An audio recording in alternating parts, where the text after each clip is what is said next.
certeza. Falando em atos, vamos falar sobre o ato da esquerda programado para esse final de semana. Grupos de esquerda convocaram manifestações para esse sábado. A gente já falou aqui várias vezes, havia aí uma possibilidade, houve um convite para que Lula fosse nesse ato. O protesto é contra a ditadura, em defesa da democracia, contra a anistia para os golpistas e pelo fim do massacre em Gaza.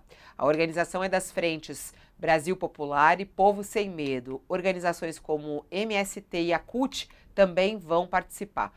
O governo, e aí a gente não sabe exatamente se algum integrante do governo vai ou não participar desse ato no próximo sábado, mas há muitos convites, né, Sakamoto? O que você tem aí de informação dos bastidores desses atos desse sábado? Devem ou não reunir muita gente? É hora de fazer isso? O governo deve ou não participar?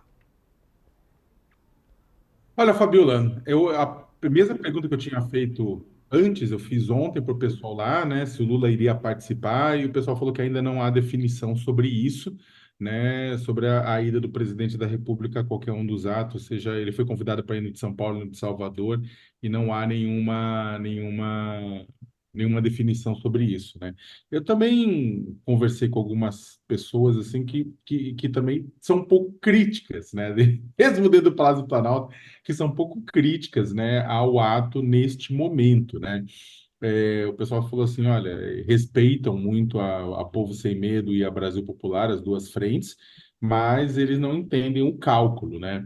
Porque eles falam o seguinte, do ponto de vista é, da pauta, é inegável a importância da pauta de se defender o Estado Democrático de Direito, ainda mais quando vai uma multidão de gente a paulista, para passar pano para aquele que tentou transformar a democracia brasileira em mingau, né? Então, é óbvio que a pauta é importante, só que se você vai à avenida, e infelizmente tem isso, essa é a avaliação deles, é você, olha, infelizmente tem isso, que é a questão da quantidade de contagem de cabeça, né? Automaticamente vai se fazer uma comparação. E é tudo que o bolsonarismo quer.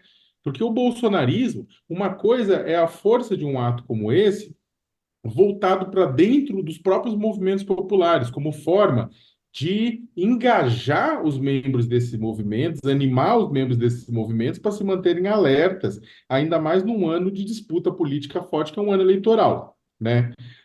Mostrar que existe, né, representatividade, tudo. O problema é que esse ato, o ato do Bolsonaro, o Bolsonaro foi muito esperto, né, que trouxe todo o ato para São Paulo. E esse ato do final de semana agora é um ato descentralizado, vai ser realizado em várias cidades do Brasil, né? Então, o que acontece? Vai ter um punhado de gente, em alguns lugares mais, em outros lugares menos, em vários lugares do Brasil, mas nenhum deles, né, vai fazer frente às fotos que foram tiradas na Paulista, né? É claro que a quantidade de gente dentro de um ato, e isso eu falo, não é de agora, não é deste ano, é desde que o Bolsonaro começou com isso, a quantidade de gente dentro de um ato não significa proporcionalmente uma quantidade de gente no Brasil que apoia ou não apoia aquele ato. Você pode ter muita gente num ato e aquilo e ainda assim menos da metade do país concordar com aquilo. O Bolsonaro sempre levou muita gente às ruas. O Bolsonaro é um líder de massas, né? Mas mesmo esse líder de massas perdeu as eleições. Ele sempre falava: olha, se eu trouxe tanta gente aqui em Brasília, na esplanada dos ministérios, no 7 de setembro, hackeando o Dia da Independência, olha, se eu trouxe tanta gente aqui na Avenida Atlântica, na Paulista, significa que o povo brasileiro está do meu lado e não do lado do Lula. Então, se eu perder, é uma fraude. Ele falava isso. Mas não significa. Sabe o que significa o Bolsonaro trazer muita gente na Paulista? Que o Bolsonaro é capaz de trazer muita gente na Paulista. Que o Bolsonaro é capaz de incitar massas, né? Só que o que que acontece? A natureza, inclusive dos seguidores do Bolsonaro, é diferente. É uma natureza mais radicalizada, é uma natureza de uma relação quase messiânica nesse sentido.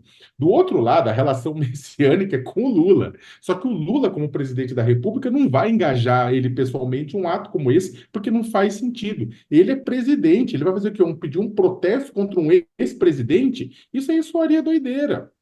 Mesmo que seja um protesto em nome do Estado Democrático de Direito. né? Então, os movimentos sociais, as organizações que estão puxando, elas têm uma pauta extremamente importante, porém, elas vão ser vítimas dessa comparação e vão perder. E vão perder. E aí vão falar que é uma questão de narrativa? Não, vão perder nessa discussão e vão dar uma certa vão dar mais capim para o rebanho bolsonarista para poder ficar batendo e dizendo: olha, nós somos a maioria do Brasil porque nós botamos muita mais gente na rua. Essa relação é bobagem, como a gente viu no final das urnas. Porém, eles vão usar isso, né? Não é, eu sinceramente, Fabiola, ou seja, resumidamente, tem muita gente no governo que é contra, mas eles não vão bater de frente exatamente porque são dos movimentos sociais. Eles estão querendo deixar claro que isso é da sociedade. Significa que a possibilidade do Lula ir a esses atos é pequena. Não é. Ele pode mudar de ideia, ele pode ir lá, mas é pequena. Contudo, isso pode entregar para o bolsonarismo exatamente argumento, até porque este é o campo de batalha do bolsonarismo, é tentar fazer que a democracia pareça uma disputa para ver quem coloca mais gente na rua, e não é. Na verdade, a democracia é respeitar leis e as regras dentro das quatro linhas, coisa que Bolsonaro nunca fez.